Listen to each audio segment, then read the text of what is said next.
थोडं तुझं आणि थोडं माझं मालिकेच्या 25 ऑगस्टच्या भागामध्ये गायत्री सर्वांसमोर विचारते की आता कोण सांगणार आहे या मशीनचा इतिहास. इतक्यात तिथे मानसीची एंट्री होते. मानसी हात वरती करते आणि सांगते की गायत्री मॅम, मी सांगू शकते या मशीनचा इतिहास. तेजसने मानसीचा आवाज ओळखलेला असतो आणि तो लगेचच आता तोंड फिरवायला लागतो. तो मानसीपासून लपण्याचा प्रयत्न करतो. सगळ्यांच्या पाठीमागे जाऊन तेजस उभारतो. तेव्हा मानसी सर्वांसमोर येते आणि त्या मशीनचा इतिहास सांगायला लागते. मानसी त्या मशीनबद्दल माहिती सांगत म्हणते की हे मशीन स्वातंत्र्यपूर्व काळातील आहे, जर्मन पद्धतीचे बनवलं गेलेलं. आणि या मशीनमध्ये पहिलं जे वृत्तपत्र छापलं गेलं ना, त्यामुळे स्वातंत्र्य चळवळीला एक वेगळंच बळ मिळालं.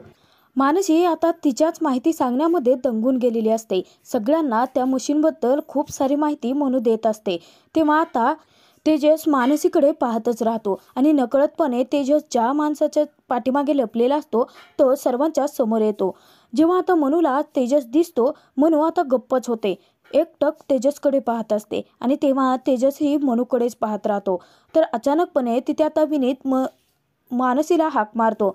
मानसी विनीतकडे बघते तेव्हा तेजस भानावरती येतो आणि त्यानंतर तेजस पटकन एका व्यक्तीच्या पाठीमागे जाऊन लपतो.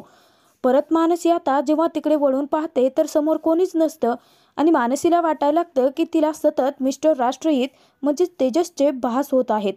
तेजसही खूप घाबरलेला असतो. ते विचार करतो की मिस लकी चार्मने पाहिलं तर नसेल ना, आणि या अशा परिस्थितीमध्ये जर त्यांनी मला पाहिलं तर गायत्री वहिनींच्या हाती आयतं कोणीच सापडेल तमाशा घालायला. तेव्हा विनीत मानसीला भानावरती आणतो. तर त्यानंतर मानसी परत त्या मशीनबद्दल माहिती सांगायला लागते. त्यानंतर मशीनबद्दल माहिती देत मानसी सर्वांना सांगते की आज स्वातंत्र्य सूर्य या वृत्तपत्राचा वर्धापन दिन आहे आणि ही मशीन सांभाळणारी तिसरी पिढी आहे. गायत्री मॅम, तात्यासाहेब, सुनंदा मावशी. इतक्यात आता पुढे मानसी काही बोलणार, गायत्री जोरजोराच्या टाळ्या वाजवायला लागते. तेव्हा गायत्री मानसीला म्हणते की आता आगाऊपणा करून झाला असेल तर मला एक सांग की तू नक्की इथे कशासाठी आले आहेस. तेव्हा मानसी सांगते की गायत्री मॅम, तुम्ही केक मागवलं होता ना माझ्या भावाकडे, तोच केक घेऊन आले आहे मी. गायत्री मानसीला विचारते की अच्छा, म्हणजे विनीतची तू बहीण आहे. विनीत ही तुझी बहीण आहे का. तेव्हा गायत्रीला विनीत सांगतो की हो मॅम. तर गायत्री तिथे आता म्हणते की अगं परंतु ही अशी कामं करण्याची वेळ आलीच कशी तुझ्यावरती, नाही म्हणजे लग्न होणार होतं ना तुझं. तेव्हा आता मनू जराशी ऑकवर्ड झालेली असते, परंतु सर्वांसमोर ती गायत्रीला सांगूनही टाकते की तिचं लग्न मोडलं आहे. तेव्हा सुनंदा आणि तात्या या दोघांनाही मोठा धक्का बसतो. तर गायत्री परत मनूचा अपमान करत सर्वांसमोर म्हणते की अरे रे, मला तर असं वाटत होतं की कर्तृत्व आणि हुशारीनेच हिच्यामध्ये कमी आहे, परंतु हिचं नशीबही खूप वाईट आहे. गायत्री मनूला सांगते की आता आलीच आहेस तर मग आता मशीनचा लिलाव झाल्यानंतर केक खाऊन जा. तेव्हा मशीनचा लिलाव आहे हे कळताच मनूच्या पायाखालची जमीनच हादरते. तेव्हा ती तात्यांकडे आणि सुनंदाकडे पाहते. तर धक्क्यानेच मनू आता सुनंदाकडे जाते आणि तिला विचारते की मावशी. तेव्हा सुनंदा तोंडातून काही शब्द न काढता तिला फक्त मान हलवून होकार देते. तर तिथे आता विनोद सांगायला लागतो की अरे कळलं ना सगळं, आता मशीनचा इतिहास सांगून झाला, केकही आला आहे, आता बोला पटापटा बोली लावा. याची लिलावाला सुरुवात झालेली असते. तेव्हा आता पहिली बोली 5,000ची लागते. तर तिथे विनोद सांगतो की फक्त 5,000, या मशीनचे 5,000. मान्य आहे की ही मशीन गंजला आहे. तेव्हा तिथे तो भंगारवाला आलेला असतो. तो सांगतो की भंगारामध्ये या मशीनची किंमत तर 5,000च आहे, त्याचप्रमाणे सांगतोय ना मी. तेव्हा गायत्री नाटकं करायला लागते आणि ती तात्यासाहेबांच्या पुढ्यात म्हणते की अरे रे, प्रभूंच्या इतक्या मोठ्या ऐतिहासिक वस्तूची किंमत फक्त 5,000. तर त्यानंतर पुढे 10,000ची बोली लागलेली असते. विनोद आता पुढची बोली लावायला सगळ्यांना सांगत असतो. तर तेजस आता खूप दुखावला गेलेला असतो. मानसीने दिलेलं लकी चार्म तो हातामध्ये घेतो आणि विचार करायला लागतो की खरंच जादू संपली का रे तुझी. आणि तेजस रागाच्या भरात ते लकी चार्म फेकून देणार. इतक्यात आता धुमधडाक्यात रणजितची तिथे एंट्री झालेली असते आणि रणजितने चक्क सगळ्यांच्या समोर त्या मशीनवरती 1,00,000ची बोली लावलेली असते. रणजितला पाहताच मनू आणि तेजस दोघांनाही आता धक्का बसलेला असतो. विनोद रणजितला सांगतो की अहो 1,00,000, ह्या असल्या फालतू मशीनला तुम्ही 1,00,000 लावत आहात, मस्करी तर करत नाही आहेत ना. तेव्हा रणजित सांगतो की नाही, मस्करी करत नाही आहेत. खरं तर हे 1,00,000 रुपये या मशीनचे नाही आहेत, या मशीनसोबत जोडल्या गेलेल्या इतिहासाचे आहेत. तेव्हा गायत्री खूप चिडलेली असते. तर रणजितला पाहताच मनूच्या डोक्यातही तिडक दिलेली असते आणि त्याचमुळे मनू तोंड फिरवून उभी असते. तर तेजसला आता घडला प्रसंग आठवतो की तेजसने त्याच्या घरची सगळी परिस्थिती रणजितच्या कानावरती घातलेली असते आणि हात जोडून त्याला विनंती केलेली असते की ही मशीन त्याला घराच्या बाहेर जाऊच द्यायची नसते आणि रणजितनेही तेजसची साथ दिलेली असते. कारण 1,00,000ची बोली लागताच पुढे कोणीही त्या मशीनसाठी बोली लावलेली नसते. त्यामुळे ती मशीन ऐतीच रणजितच्या हाती आलेली असते. तेव्हा आता तेजस खूप खुश होतो आणि हात जोडून देवाचे आभार मानत असतो. वेळेवरती मदतीला धाव घेऊन रणजितने तेजससाठी ती मशीन वाचवलेली असते आणि लगोलग विनोदच्या हातात 1,00,000 रुपये टेकलेले असतात. गायत्री उठते आणि तिथे रणजितला सांगते की फारच मोठे शौकीन आहात तुम्ही. हे अशा मशीनचे 1,00,000 रुपये, मला वाटलेही नव्हते की या गंजलेल्या मशीनसाठी इतके पैसे येऊ शकतात. तेव्हा तिथे आता रणजित सांगतो की माझ्यापेक्षाही जास्त शौकीन असा एक व्यक्ती आहे आणि रणजितची नजर तेजसला शोधत असते. परंतु तेजस एका व्यक्तीच्या पाठीमागे लपलेला असतो कारण त्याला मानसी समोर यायचं नसतं. रणजित जाणार इतक्यात मानसी जोराचीच रणजितला हाक मारते.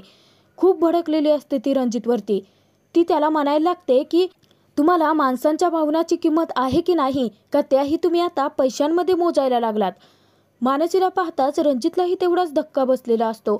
तेजस आता खूप टेन्शनमध्ये असतो. तो विचार करतो की मी तर या दोघांचं जुळवून द्यायचं बघतो आहे आणि हे दोघे समोरासमोर नको त्या वेळेला आले आहेत. तेव्हा मानसी तिथे रणजितला सांगते की मगाशीच म्हणालात ना तुम्ही या मशीनचा खूप मोठा इतिहास आहे आणि आता तोच इतिहास पैशांच्या मध्ये बुडवायला निघालात का तुम्ही? यांचं सुख हिरावून घेणार आहात का? इतक्यात आता गायत्री सांगते की तू कोणालाही काही शिकवायला जाऊ नकोस. विनीत केक आणून दिला आहे ना, त्याचे पैसे पटकन ट्रान्सफर करते, घेऊन जा तुझ्या बहिणीला इथून. गायत्रीचा माज आता सर्वांच्या समोर दिसलेला असतो आणि मानसीचा ज्या प्रकारे गायत्री अपमान करते ते रणजितला सहन होत नसतं. रणजित तिथे सांगतो की मला या घरातल्या माणसांच्या भावनांशी खेळण्याचा अधिकारच नाहीये. मी जरी हे मशीन विकत घेतलं असलं तरी सुद्धा ते मशीन याच घरात राहणार. तेव्हा गायत्री धक्क्यानेच आता तिथे रणजितला विचारते की मग बोली लावून हे मशीन विकत कशाला घेतलं?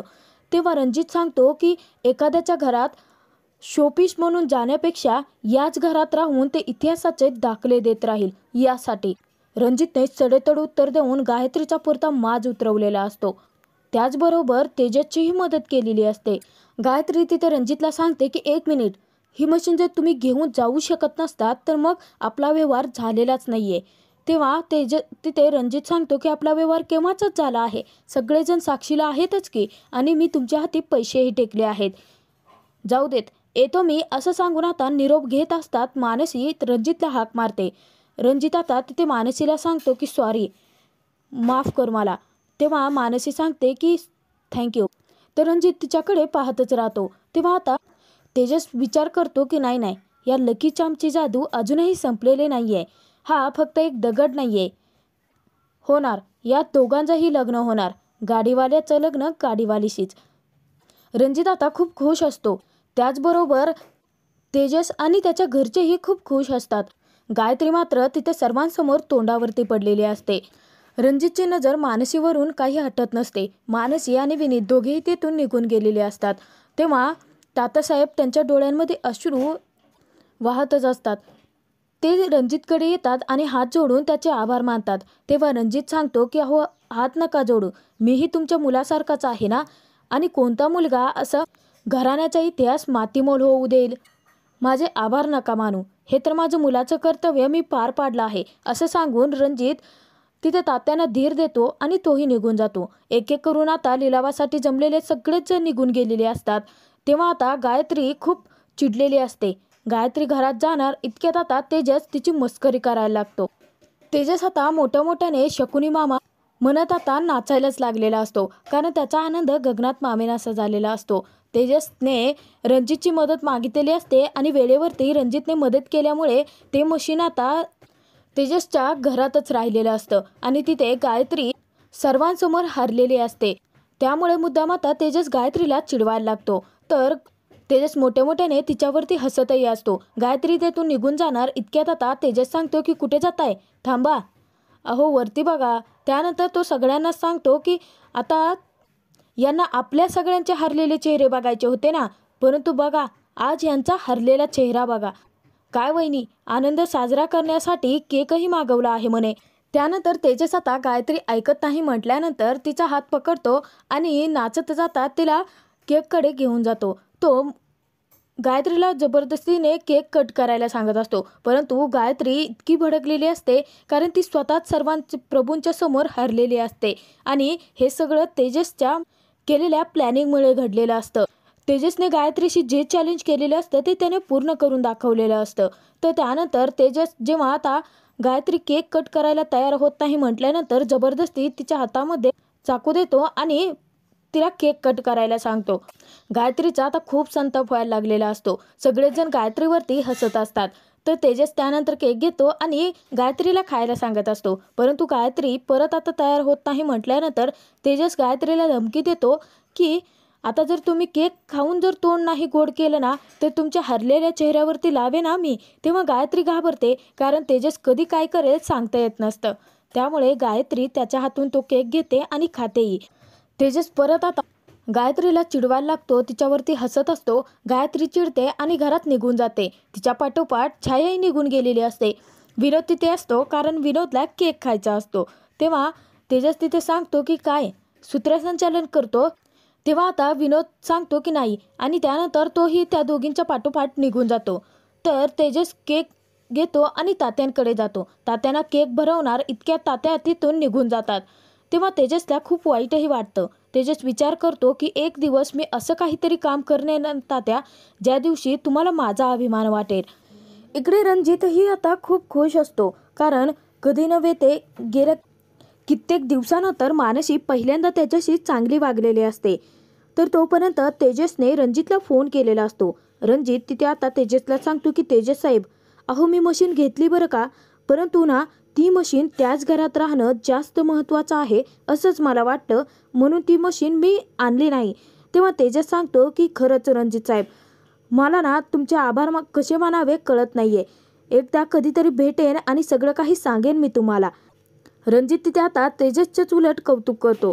तो सांगतो की खरंच मी मशीन घेतली, परंतु ती मशीन प्रभुनिवासातच राहणे किती गरजेचे आहे, माझी ही महत्त्वाची भूमिका मानसीला खूप आवडली आणि माझ्या आत्ता लक्षात आलं की तुम्ही मला ती मशीन घेण्यासाठी तिथे का पाठवलं.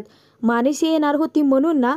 खरंच तेजस साहेब, मनापासून थँक्यू, कारण तुमच्यामुळे आज पहिल्यांदा मानसीच्या डोळ्यामध्ये मी माझ्यासाठी विश्वास पाहिला आहे. तर तेजस रणजितला सांगतो की परंतु खरंच मनापासून तुमचेच आभार मी मानायला हवे आहेत आणि रणजितराव मी तुम्हाला एक एक करून सगळे तुमचे पैसे देणार आहे हा. तेव्हा आता रणजित सांगतो की तेजस साहेब, पैसे द्यायची काहीच गरज नाही आहे, कारण मी ते मशीन जरी विकत घेतलं असलं तरी ते प्रभुनिवासातच आहे आणि त्याचे पैसे तुम्ही मला का द्याल. तेव्हा रणजितला तेजस सांगतो की अहो नाही, मला ना पैसे तुमचे परत करावेच लागतील आणि माझ्यावरती विश्वास ठेवा, मी तुमचा एक ना एक पैसा परत करेन.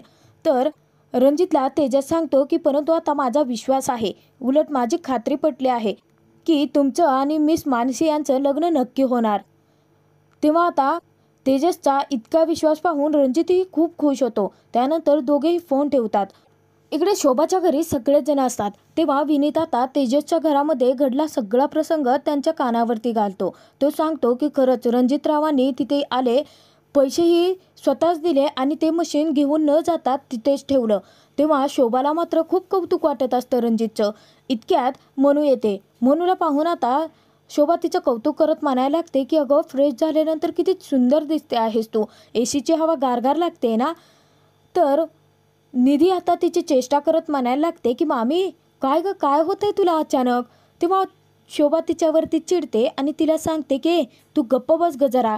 तर त्यानंतर ती मानसीची समजूत घालत असते. ती एक प्रयत्न करत असते की मनूच्या मनामध्ये रणजितसाठी तिला विश्वास निर्माण करायचा असतो.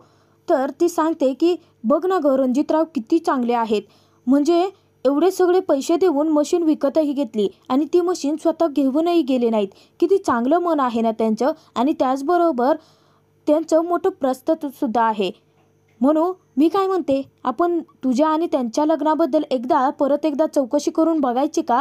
माझा ना पूर्ण विश्वास आहे ते नाही म्हणणारच नाही आहेत. तेव्हा आता संपदाला मोठा धक्काच बसतो. शोभा मानसीला सांगते की मानसी, अगं तू एकदा लग्नाला तयार तरी हो.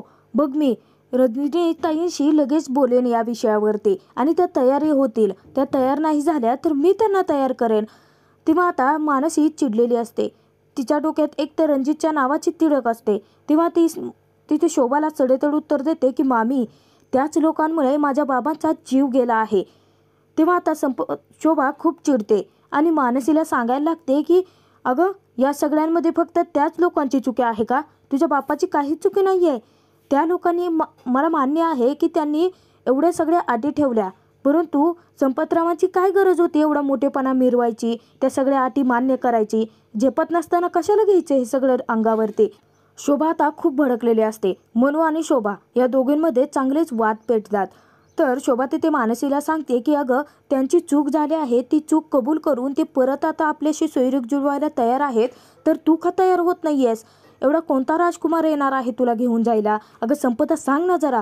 संपदा ही आता तिथे मध्यस्थी करत काहीच बोलत नाहीये, कारण मनू किती हट्टी आहे हे तिला चांगलंच माहिती असतं. तर मानसी तिथे आता शोभाला तोंडावरतीच सांगून टाकते की मला रणजितशी लग्नच करायचं नाहीये. तर विनीतला आता शोभाचा खूप राग येतो. विनीत सांगतो की आई, अगं सोड ना तो विषय, आता कशाला उगाच त्या विषयावरून ऐकवतेस त्यांना? तर तिथे संपदा सांगते की ऐकवणार, 1000 वेळा ऐकवणार. संपतरावांनी त्यांच्या घरातून अपमान करून मला घराच्या बाहेर हाकलवून दिलं होतं, तरीसुद्धा मी यांना थारा दिला आहे ना माझ्या घरात. मग यांना आता माझं काय ऐकायचं नाहीये? सगळ्या लग्नात यांचा माज तर उतरला आहे. लग्नात खोटे दागिने घालून मिरवणारे, फक्त मोठेपणा मिरवायचा होता ना तुझ्या बापाला, सगळं माज जिरला आहे. काय तर म्हणे खानदानी स्थळ हवं होतं. तुझ्या बापाला स्वतःचं खानदान तरी होतं का? हे शब्द कानी पडताच मनू आता खूप भडकलेली असते. ती तिथे शोभाला सांगते की बस मामी, माझ्या बाबांच्या विरोधात मी एकही शब्द ऐकून घेणार नाही. तेव्हा आता शोभाही तितकीच चिडलेली असते. दोघींमध्ये खूप भांडण जोरजोराचं लागतं आणि मानसीला सांगते की मग एकतर त्या रणजितची लग्न कर, नाहीतर माझ्या घरातून चालती हो. तेव्हा तिथे मानसी तिच्या तोंडावरती सांगून टाकते की मला रणजितची लग्न करायचंच नाहीये. शोभा आता खूप भडकलेली असते. शोभा जाते आणि मनूच्या जेवढे काही त्यांचे बॅगा असतात त्या सगळ्या एक एक करून घराच्या बाहेर फेकून द्यायला लागते. ते सगळं पाहून तिथे संपदा, निधी आणि मनूला मात्र मोठा धक्काच बसलेला असतो. विनीत मध्यस्थी करून तिला अडवण्याचा खूप प्रयत्न करतो, परंतु शोभा काही ऐकून घ्यायला तयारच नसते. त्यानंतर ती मानसीकडे येते आणि सांगते की सगळं घरदार गेलं, लग्न मोडलं, बाप गेला, तरीही तुझा माज काही अजून उतरलेला नाहीये. चल निघ माझ्या घरातून. तुला जर रणजितची लग्न करायचं नसेल तर तू माझ्या घरात राहायचं नाही, असं सांगून ती जोराची मानसीला घराच्या बाहेर ढकलून देते. इतक्यातच समोरून तेजस येतो. मानसी आता तोंडावरती पडणार इतक्यात तेजस तिला सावरतो. पुढे नक्की काय होणार हे आपण भाग 2 मध्ये पाहणार आहोत. थोडं तुझं आणि थोडं माझं मालिकेचे एपिसोड पाहण्यासाठी चॅनलला नक्की सबस्क्राईब